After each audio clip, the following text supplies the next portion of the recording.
Hey guys, it's Coach T, and I'm here today to go ahead and run through, give you guys what you've been asking for. So here is going to be our refusal to test scenario. So yes, you may have seen the uneventful scenario, the temperature out of range scenario, our shy bladder, our quantity not sufficient, our refusal to sign. I mean, direct observation. You may have seen those videos, but you probably haven't seen this one yet, right?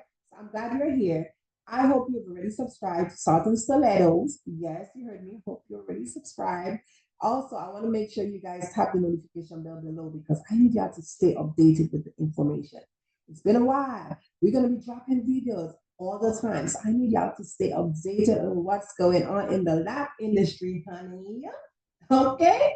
This is going to be a refusal to test scenario. So just stay tuned because we're going to get started.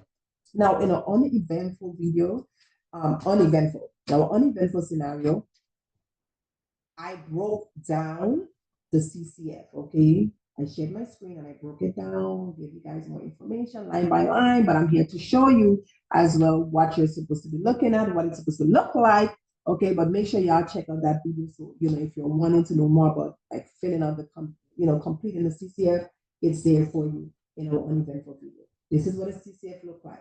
What's highlighted in pink is for the collector. What's highlighted in orange is for the donor, which will be on page 2. Okay. So yes, the collector is on page 1. They complete all the areas that's already highlighted in pink up here. And page 2 is for the donor. Okay, let's get started. So, hi, how are you? Thank you for coming to J Labs. Thank you for choosing us. Let me help you. So yes, you are here to do a drug test, no problem. Is this for a random pre-employment or random test? No problem. All right, provide me with your driver's license as well as your authorization form. How do you pronounce your name? All right, thank you. Can I call you by your last name, Smith? No problem. All right, Miss Smith, I'm gonna go ahead and just verify the information. Provide me with your driver's license as well as your authorization form. You did that, all right? Oh, thank you, thank you. Let me go ahead and verify the information. Right here, we are looking at the driver's license and the authorization form. And this is Andrea Smith, and it matches the authorization form, right? No problem. The information is there. You want to make sure the employee information is there, the MRO information is there, the billing information is there because we got to get paid. The lab that they're choosing is Quest Lab, okay? The DER information is there. No problem. So all of this is verified. So you go ahead and provide the donor back their ID. And you could keep the form if you like. If you don't want, you don't have to. But I always keep the form, authorization form. That way, help me when it comes to invoicing and stuff like that. I have that information available. So go ahead and follow me to the back, Miss Smith. Empty out your pockets, lock everything up in the lockbox. All right, go ahead and wash your hands. Now that you have washed your hands, please choose a cup.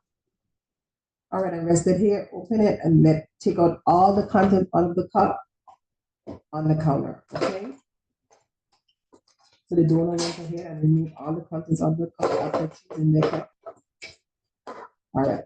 I'm going to make sure that all the information that was provided is on the CCF. So it's already pre-filled because she came in with a CCF that was pre-filled by the employer. Okay. So in this case like this, sometimes employers have an account with the lab and they send the employees with a pre-filled out form and it was already pre-filled out, which is perfect. So the driver's license information is there. The lab information is there, the type of test, and it is a random test. And this will be a refusal to test scenario. Okay, so now that the donor has locked everything up into the lockbox, wash their hands, they chose their cup, they remove the cuts of the cup. Now I'm going to instruct them. So, Ms. Smith, I need for you to go ahead and provide me 60 or more. You do have 2 to 3 minutes to use the bathroom. You are not allowed to wash your hands or flush the toilet while this test is being done. Okay, 2 to 3 minutes. Or you don't want to take the test. Okay. What is the reason for you not wanting to take the test? Or you just don't want to take it? No problem. Give me a second. Let me go ahead and call your employer.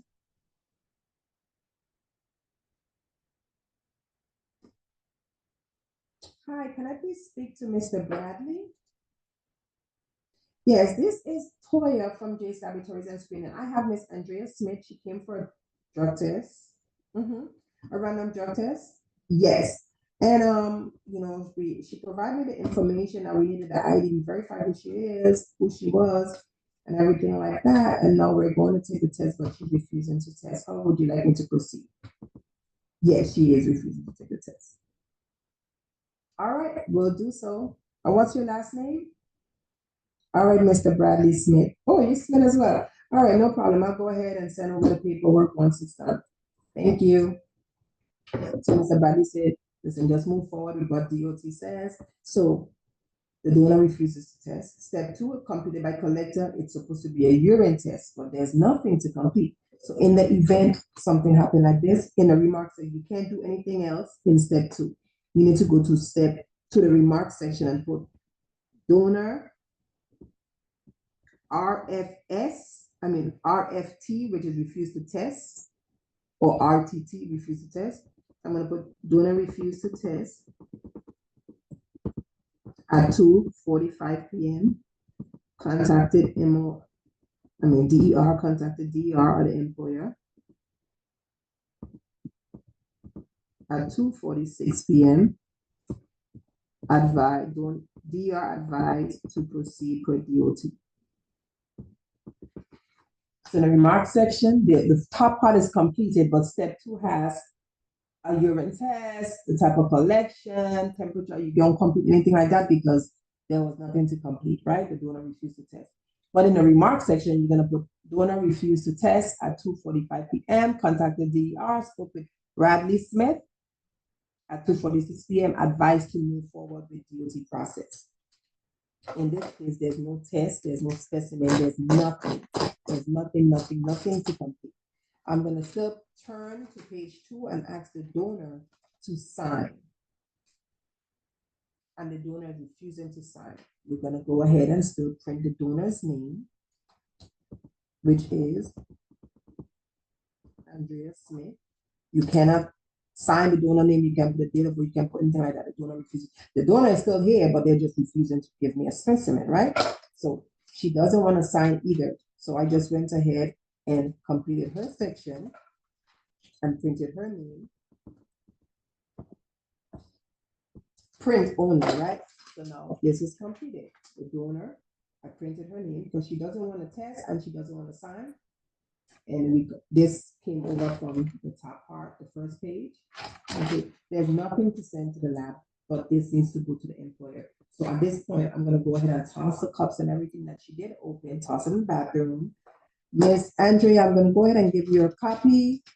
You provide the donor with their copy, which is copy number 5, and you're going to submit copy number 2 to the MRO, and then copy number 4 to the employer. And then your copy, I will always keep my copies for 30 days, and I staple it with the authorization form that was provided, just in the event that the employer reaches back out and says, hey, can you please send proof? Or if they misplace their copy, at least they'll be able to have the copy with my note, with my signature and everything like that, as well as my notes. Okay, so this is what my copy would look like as a collector. Everything is still completed. I completed my portion, and the authorization form will be stapled, and that's it. There's nothing to send to the lab because there's no specimen. The donor refused to test and they refused to sign, but they still stayed and got the copy of their CCF because, and we went ahead and sent over the MRO copy and the employer copy within 24 hours of the collection. That is how you complete a refusal to test.